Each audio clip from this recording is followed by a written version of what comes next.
Look, you want to change your luck this fall during deer season?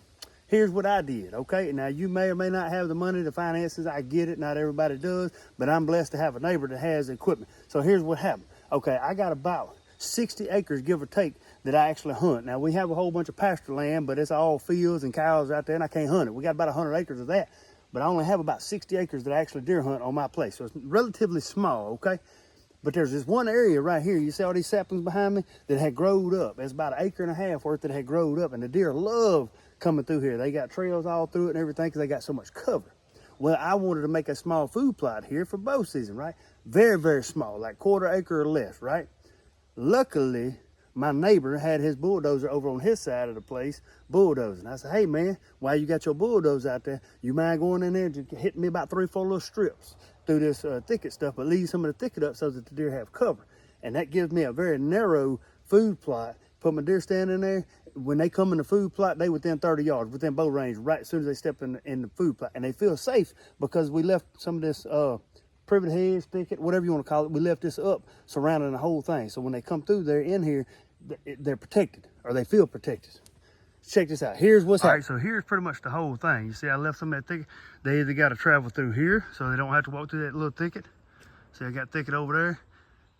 Or there's a little arrow right here that they can come off that hill right there and come in here.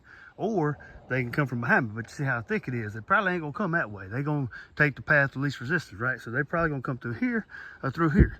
Well, there, my friends, is my deer stand. So if they come through either there or there to get in this little food plot, they're gonna be within bow range already. Now here's my problem. You see all these leaves? You see this area that don't have leaves? So I'm ready to plant now, but all the leaves have fallen on this dirt area, and so the seed can't get to the dirt. Hey, don't be scared to go out of your comfort zone. Get your little blower, little battery operated blower like that right there, and I've already started blowing here, and I'm gonna blow all these leaves off this little area down to the dirt, and that way the seeds can actually grow. And hopefully this fall, this is gonna make for one heck of a bow hunting food plot.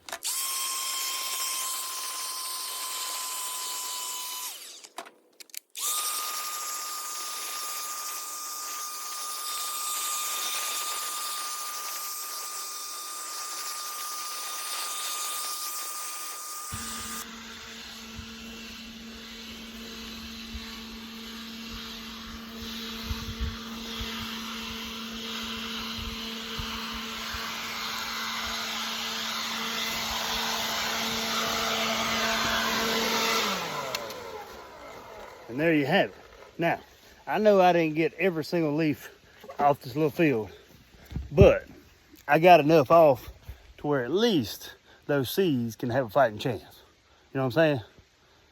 So that's what it looked like when I'm done. Just a little, and I did end up going and getting my rake, my old handy dandy rake over there. I did end up going and getting it because that leaf blower, it don't blow hard enough quite because it's just a little battery operated, but y'all get the gist of it. Now we got a nice dirt food plot to start off with.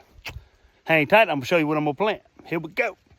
Now normally I don't buy these little small bags of real expensive stuff like this right here was like 30 bucks.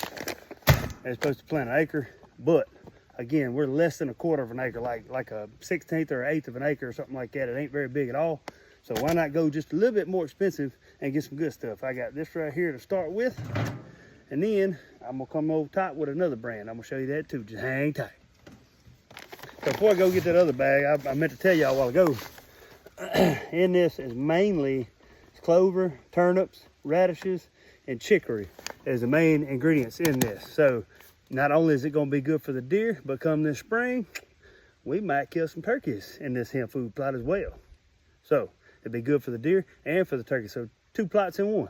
And this one little old bag supposed to plant an acre. We got less than 1/4 of an acre. Should be plenty. All right, then up next, we got this, what they call dual season, made by Rackmaster. It is mainly soybeans, sorghum, buckwheat, clover.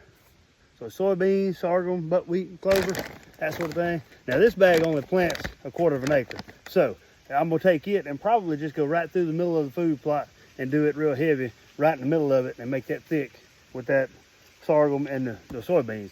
We all know how them deers like them soybeans, you know what I'm saying? So here we go with it. And then you already know, any good redneck from the south is gonna hit them up with that triple 13 fertilizer.